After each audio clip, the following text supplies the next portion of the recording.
Hey, everybody. Welcome into the back room. I'm Andy Ostroy. We have presidential historian Alexis Coe back with us today. We'll chat with Alexis in just a moment. But first, thanks for tuning in. We appreciate you listening, and we'd love to hear your comments. So email us at backroomandy@gmail.com and or post on our social media, and we'll read some feedback next time. And if you like the podcast, please follow or subscribe and rate and review, and you'll be notified every time we post a new episode. So, Alexis Coe is a presidential historian, a senior fellow at New America, and the American history columnist at the New York Times. She's also the award-winning New York Times bestselling author of You Never Forget Your First, a biography of George Washington, and Alice+Freda Forever, a murder in Memphis. She frequently appears on CNN, MSNOW, CBS, History, BBC, and PBS, and has been featured in and published by most major publications, including The New Yorker, The New York Times, and The Washington Post. She is a frequent guest on NPR and hosted the podcasts No Man's Land and Presidents Are People Too. Her next book, Young Jack, a biography of John F. Kennedy, 1917 to 1957, will be published next year. Alexis, welcome back into the back room. Thanks for having me back. It's been a little bit. Yeah, it has. I was just thinking about that earlier today when I was trying to book somebody who I thought was on about 3 months ago, and I realized it was a year ago. And I was like, wow, that was the fastest year ever, in my opinion. Seems to be the way they're going. And the most painful and challenging. It's funny, although I would say the last year was both the slowest and the fastest. It's actually a really good point. It has been incredibly slow and fast at the same time. I'm not sure why that is, but I'm sure there's a psychological reason for that. There's probably like a great name for it. We don't know. So speaking of the past year, we recently passed the anniversary of Trump's first year in office. How would you, as a presidential historian, sum up that year? Well, I would say if we're judging this year, historians don't like to react to anything immediately because, of course, things take time. Mm-hmm. And usually policy takes time to take effect because it has to go through the systems, but there are no systems that a lot of these are going through. And so because the executive branch has usurped so much power, with the, I would say, applause of Congress.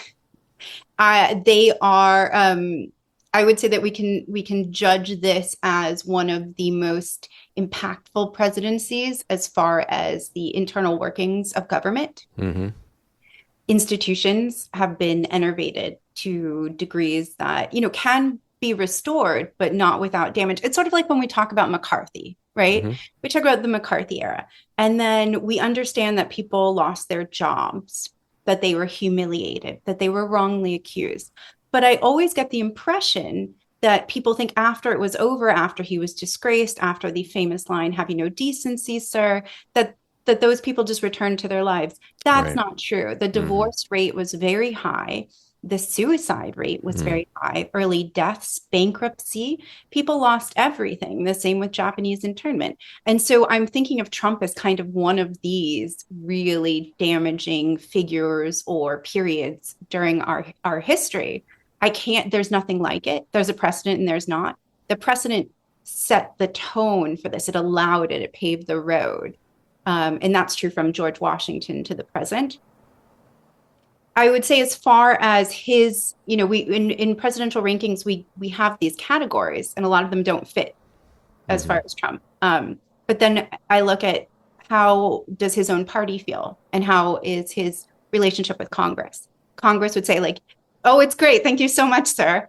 But I think that they, the actual ability to work together is not seamless.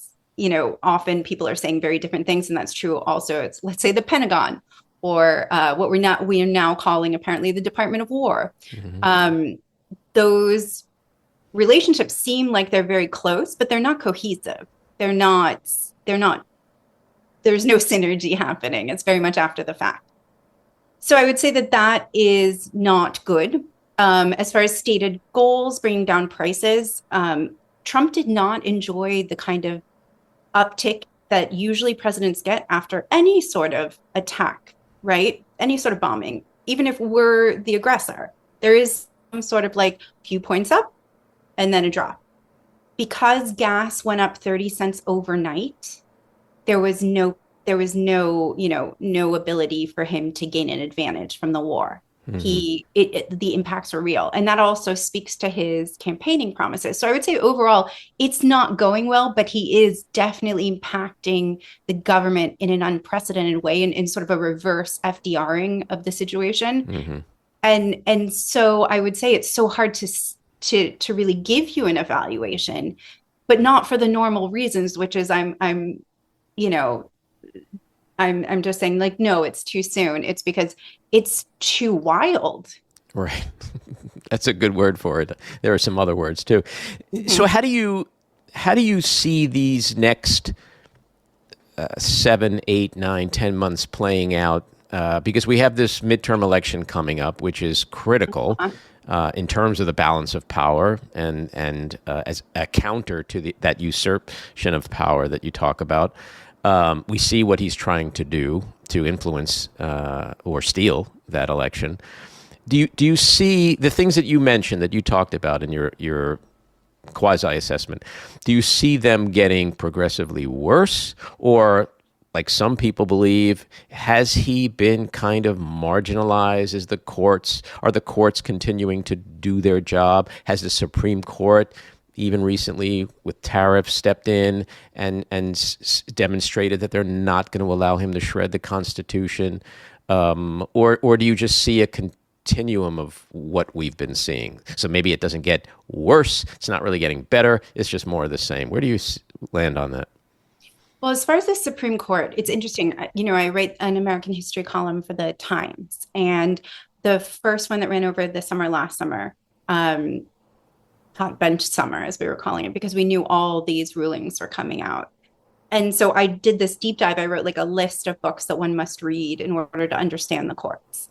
And there was, again, this trajectory that made it very clear. There's a push and pull, though. I would not say, and I would say that's what's happening with the cases. I would not say that anything has given me a great sense of relief or has undone something earlier. It still is bad. I mean, and there's a sort of myopia of the media, as we know, but also of people. And so, like, the media ran something about how the cost of living is so high.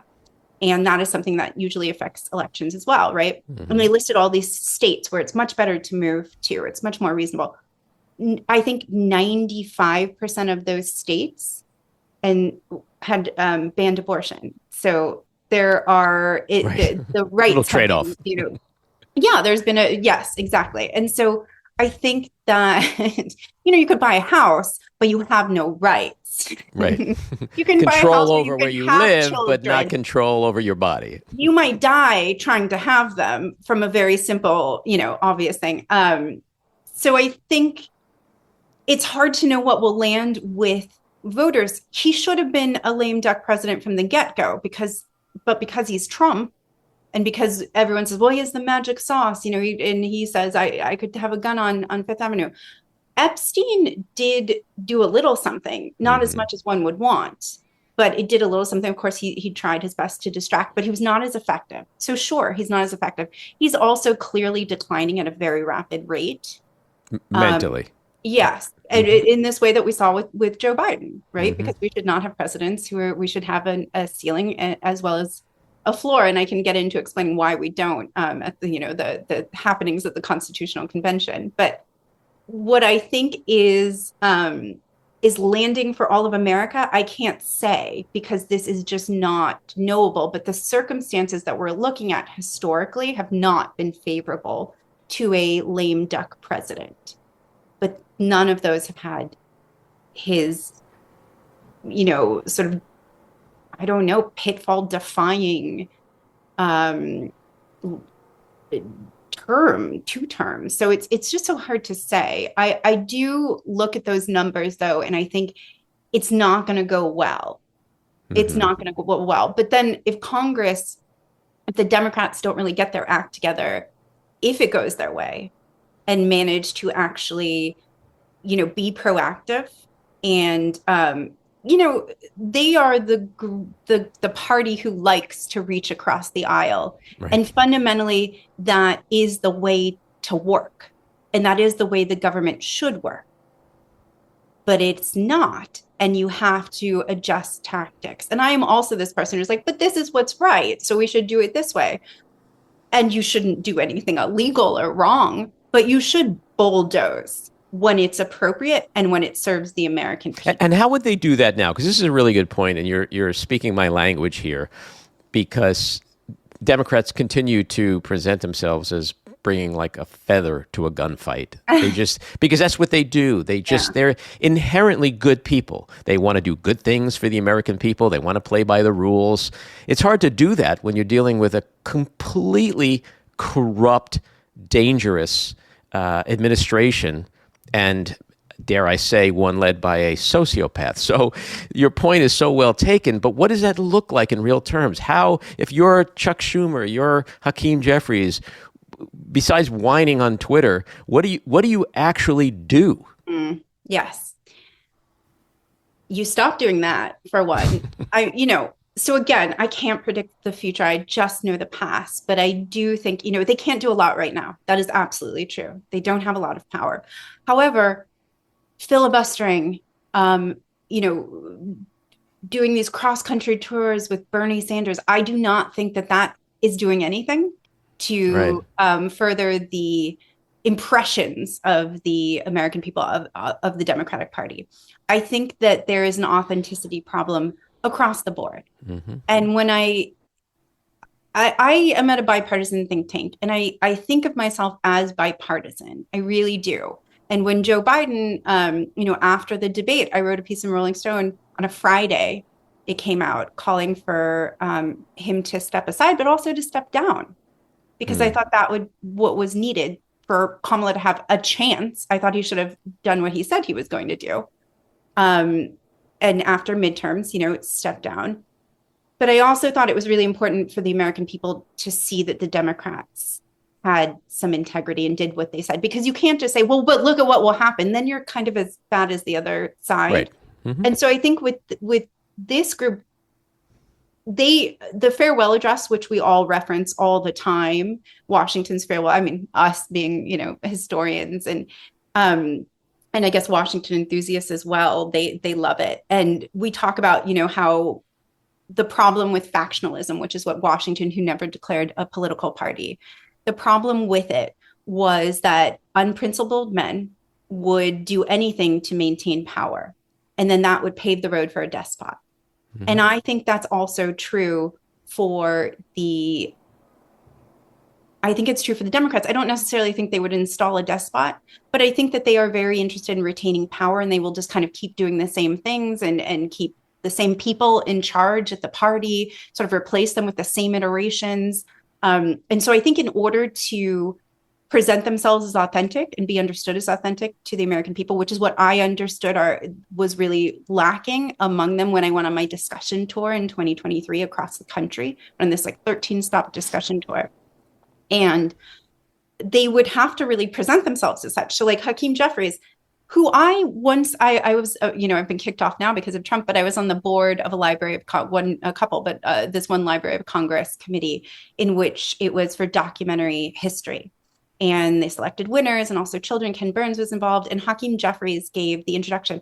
And he was so good, and he looked so different. And I felt this charisma that I never get elsewhere.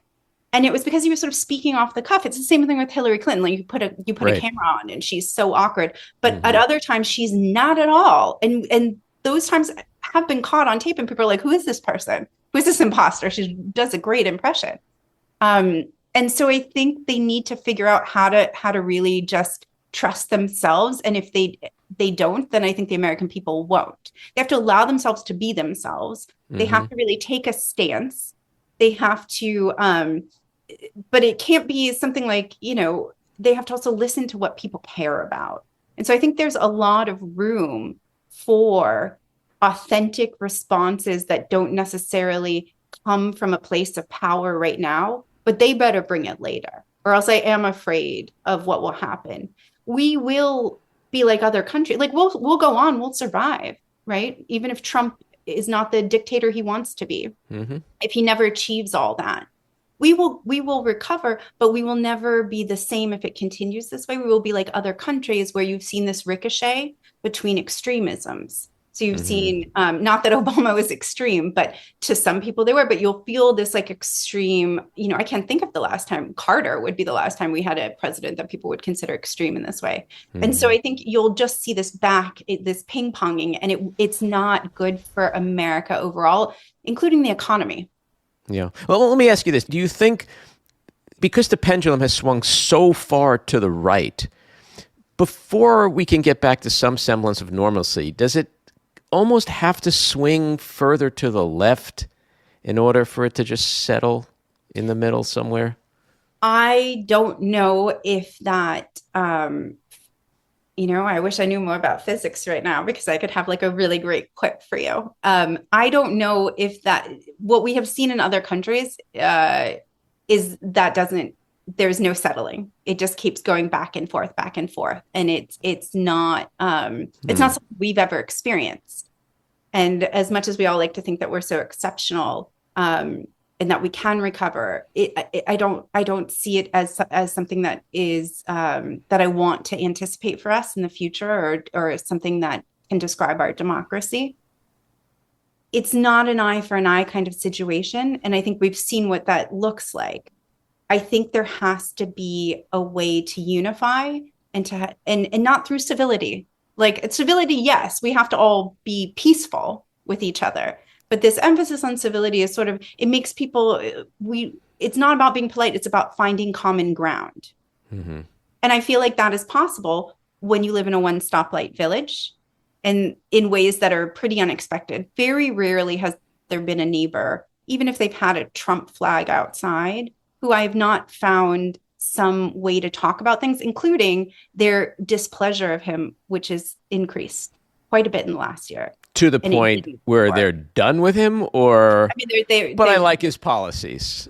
They're not going to know. So what's interesting is, you said swing right. And I don't know if that's true for everyone. So when you say that what was so uncomfortable about this election was the single issue voters, it turns out, had issues that we hadn't anticipated, and crypto bros and things like that. So I think that, there has to be get all the, we need to sort of figure out a lot of different things. Everything is moving very fast as far as crypto and AI and all of that. And so there's a lot that has to be addressed. But I'm not so sure if those people, like, unfortunately, I was once at a dinner with some crypto bros, and they were and their wives, and they were saying, that sounds like a horrible dinner, by the way. It was. I wanted to leave immediately, but I actually, I think I said I had a stomachache by dessert. And then, promptly broke up with the date. But it was interesting to hear them talk about how they didn't want to vote for Trump and they are pro-choice, and to talk about all these things, and then how surprised they were. And I'm just sitting there like, not you idiot, right? Because that doesn't get us anywhere. But like, how do you get them to realize that will never work in their favor, and that there are other ways to approach this? Well, it's interesting because we're now seeing, the manosphere podcasters, Joe Rogan, Andrew Schultz, the rest of them, all expressing all this anger and frustration and surprise. Like, what did you not know?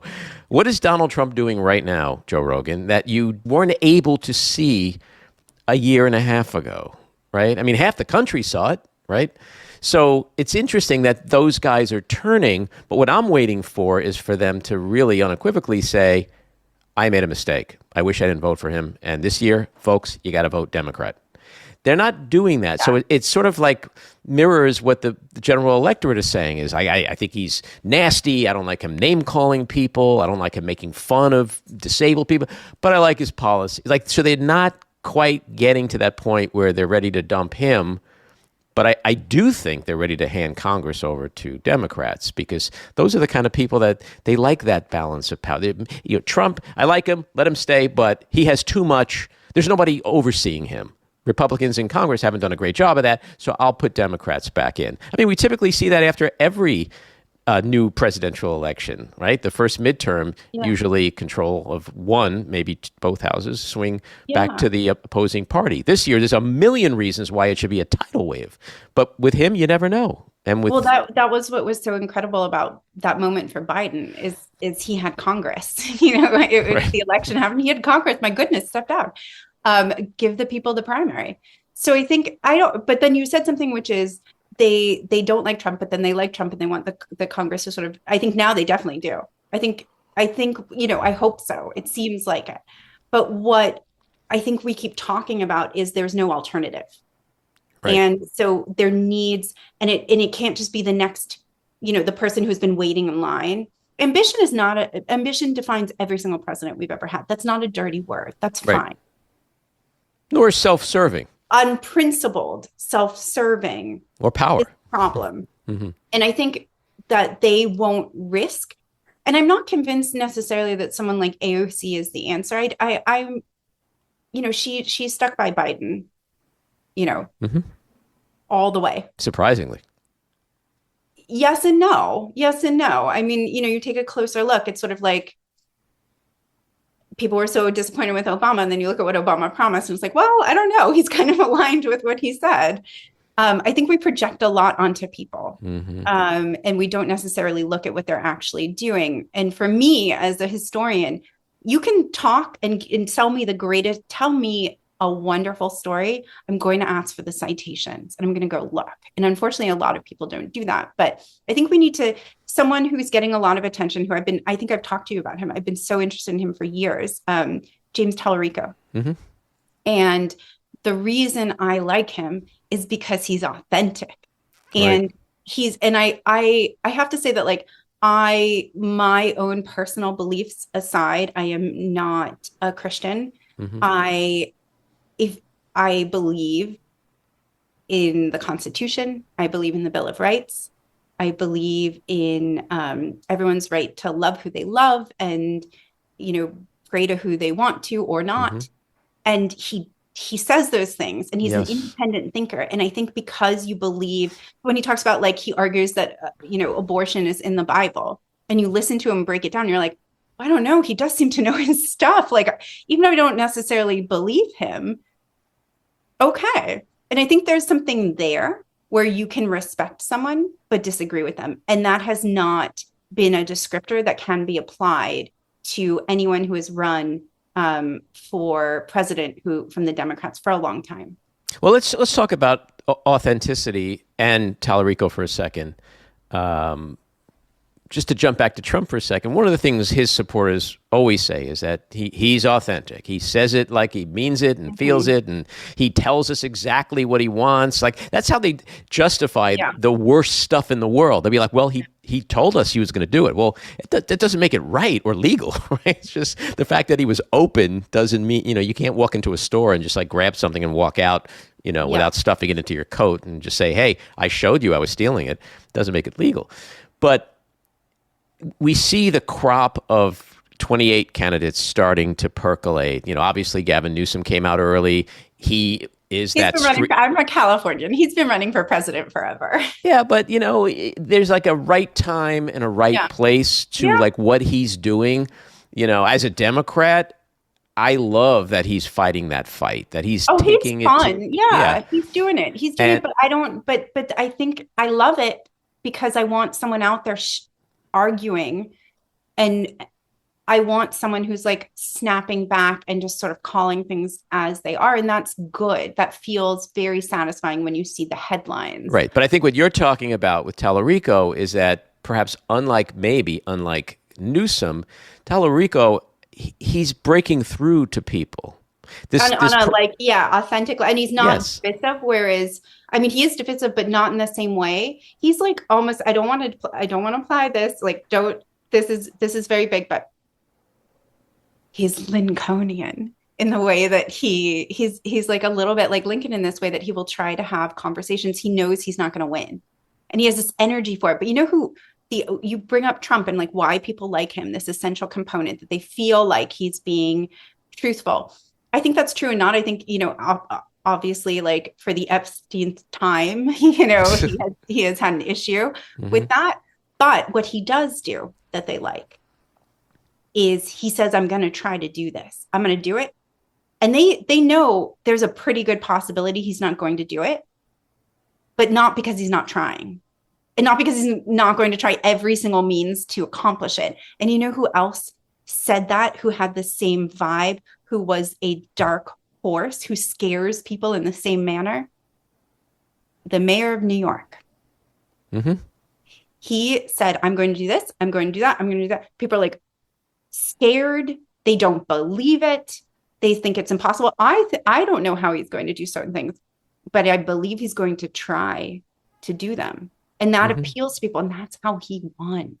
Right. Well, he's a transformative figure, as I do believe Tallarico is. And, we've allowed over the decades, we've allowed the right to co-opt faith, right? Like when you when you think of God, they've trained everyone to think like that's the purview of the Republican Party, of conservatives. Same with the American flag. You see an American flag, USA, USA. Why is that somehow the right? Right? That's a mantra of the right. Well, what he's doing, and I think few or maybe no other Democrat is able to do, is say, no. We have faith too. And here's why. And here's why you're full of shit. And that's more important. He's so good because he knows it forwards and backwards. And he was a school teacher, but he's also this incredible debater. And he has no tolerance for showmanship that is, an empty vessel of a person. So how much emphasis do you put on this recent primary in Texas where the fighter, Jasmine Crockett, she lost to the guy who's trying to educate people and reach across the aisle and say, I don't care if you're a Republican voter or a Democrat voter. Here's what we need to believe in, and here's what we need to do in Washington. I think that Jasmine Crockett had very good performances during congressional hearings. And I think that she did a lot of good work and made a lot of contributions, but she had the same authenticity problem. And I think there was the question of, well, what has she accomplished in addition to, the very important work of being on record and saying this is wrong, this is not right. But what's actually happening? That is phenomenal in Texas. That is, we've had these things happen once in a blue moon, and you see an upset. But under those circumstances, it speaks to his, charisma and his appeal. But I think also it speaks to the people themselves. And going back to the McCarthy era, when I testified before Congress, which was its own nightmare, I talked a lot about how Kennedy had been in Congress for 11 years, and he entered the Senate at the same time as McCarthy's. So his star was rising as McCarthy's was dropping. And that's because the American people who were so wrapped up in this, they supported, he got away with what he got away with because the American public was scared and they believed him, which is, these are all the same tools in Trump's shed. But there comes a time where they tire of it and they realize it's not actually doing anything to make their lives better. And I think that is what we're going to see from voters is okay, I know you can have a good tweet.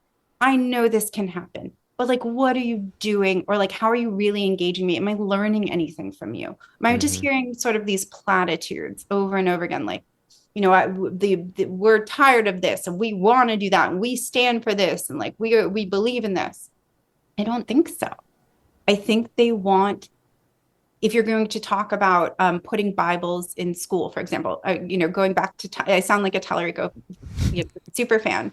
But I'm just always struck by what he's doing in it. And it appeals to me in the way moments with Garfield, moments with Lincoln, moments with FDR, even moments that Reagan had that really helped him between, when he lost, he tried to primary for it, he lost, and then he had those 4 years in which he basically campaigned and then won. And it's that there was, okay, we're putting the 10 Commandments in classrooms. And he's sitting there, just dragging everyone in, the Texas House. And he's Right. saying, I'm sorry, so we're voting on this on what day? The Sabbath. Okay. And so but we're saying that this is, and he's just pointing out how everyone is a hypocrite.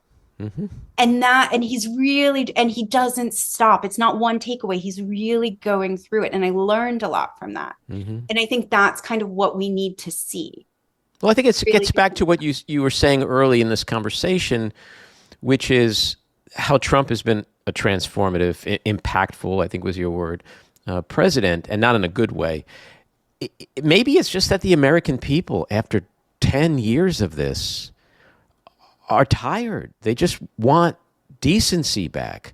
And that's what I think Tallarico, more than anything, offers the electorate, is just good, decent politicking, like he's not slinging mud. He's not about the clicks. It's not, he really, I do think, is genuine. And I think people are just tired of this insanity. I mean, it's exhausting. I mean, I don't know how, I get up every morning and I'm like, what's going to happen today? And then you get caught up in it and you start to believe like fighting fire with fire is the only way to go. But then you see someone like Tallarico come along and you're like, well, maybe the bulk of the American people are good, decent people, and they're just waiting for someone to come along who can speak to them and bring back some of that civility and decency. So here's the issue that I have been having lately, which is I have to look at both sides with everything. And so I was recently, Glenn Beck has made a George Washington AI, and it is Glenn Beck as a George Washington AI. It answers it. He claims it was trained on his personal collection, which as a Washington scholar, I never knew about, has not been vetted. No one I know has ever seen it. And also the real ones are publicly available through Library of Congress and such. But it says the opposite. So for instance, he asks, Glenn Beck asked Washington, what is the greatest threat to our country? And Washington, it's starting with the farewell address, factionalism, foreign powers, foreign wars, these sorts of things, all the basics. But he wants him to say bomb Iran, because it's like an OnlyFans for that. And and instead, Washington, he says, dumb it down. And so Washington then, instead of dumbing it down, says something totally bonkers that he would never say. And he says, the most important thing, the greatest threat to America right now is morality. And he never would have said that because it's not. And it wasn't then, and it wasn't, and it isn't now. There were real threats to America then and now, right? And so when we talk about decency, my issue there is we're kind of falling back on these tropes again. And what we should be talking about is kitchen table economics, which always works. And so I don't know if the American people, I think they're exhausted for sure, but if they were to rank the things they're exhausted by, I don't think, Trump is exhausting, certainly. I feel like I got a 4-year vacation to a certain extent. It's very difficult, not only in the ways that he actually makes your life difficult, but to see him all the time. But I think people feel it, right? Inflation, the market, gas prices, eggs from the very beginning, all of these things are real. And so I think that is what they care most about. I think decency, we keep thinking, and civility, and someone who is not an obviously awful person, it should matter more. But what they care about is their own lives, right? And so that is the thing that I think they'll care most about, is when he just doesn't deliver on any of those things because he's made the worst choices. And we already see that happening. And Iran will get much worse in every single way. And it seems very likely that we will feel it in a variety of ways. We will not be buffeted from this. And that speaks to what you said early on about the Democrats really have an opportunity here that we hope they don't blow, because you could be 10 years old and figure out what the campaign spiel should be. Like it Yeah. literally is. I mean, we learned from the last election, right? How Democrats supposedly didn't focus like a laser on affordability and other issues. Then we watched Zoran Mamdani zero in on affordability like a laser. We see him make promises that he's now not delivering on, but like going so far in the other direction and dismissing it all in a condescending way to voters. So the landscape is so fertile for Democrats to have a tidal wave.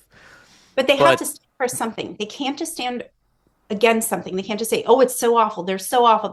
Sure. Right. They don't even have to say any of that. Just say, we're going to do this. We're going to do that. Right. Yeah. I mean, that would be the most effective way, is to just blah, blah, blah, blah, blah. You're having a debate with a Republican. You're on Fox News. You're like, blah, blah, blah, blah.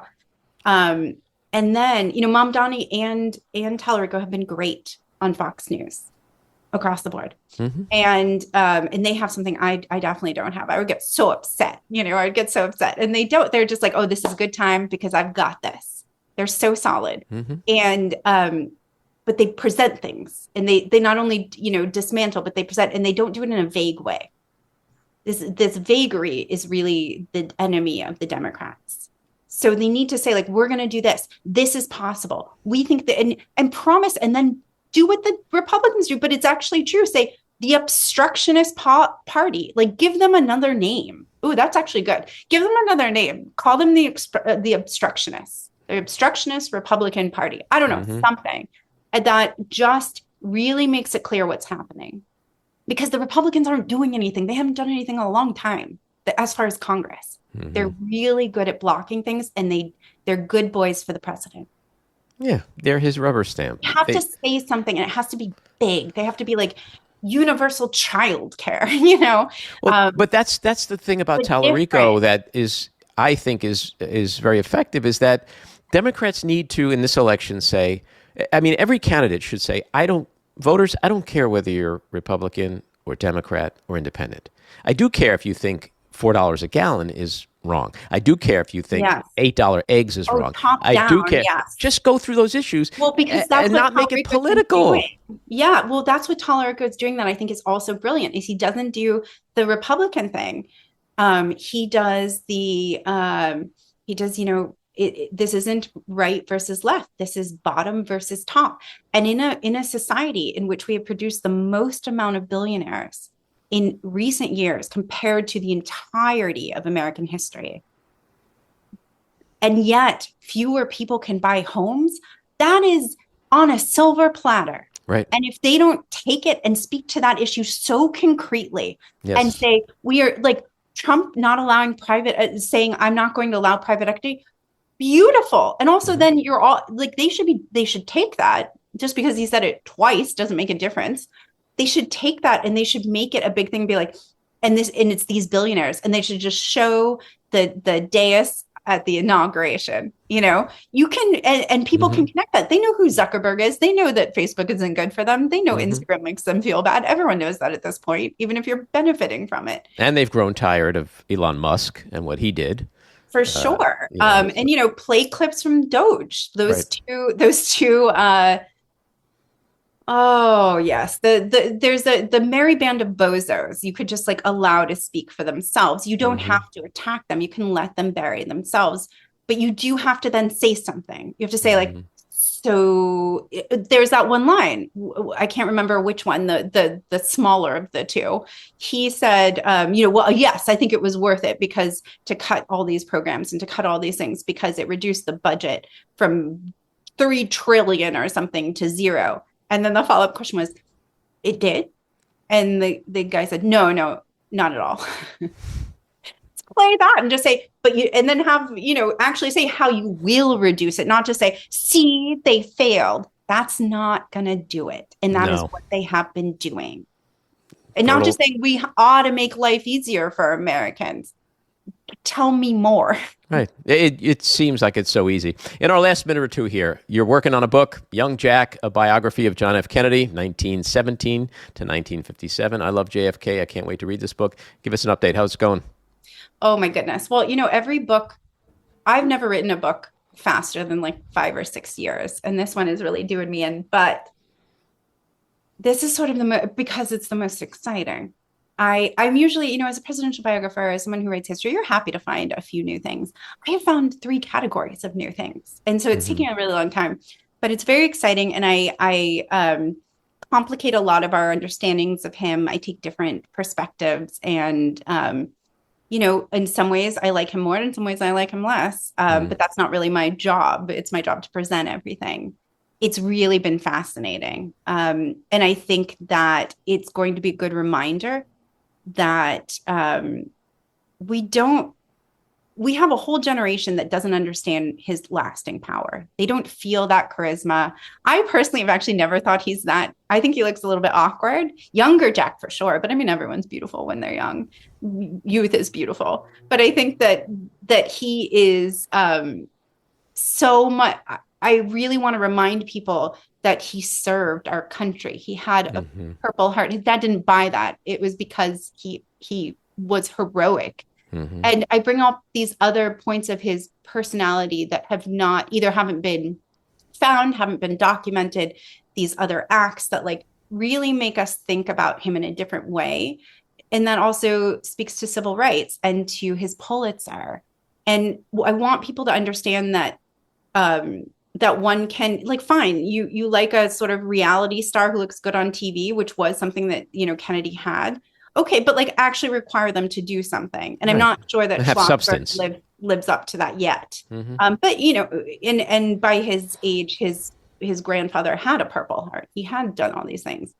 I also am really excited by what sort of what he can sort of remind people of as far as choice. There was this influx of new talent in Congress after the war because they wanted change.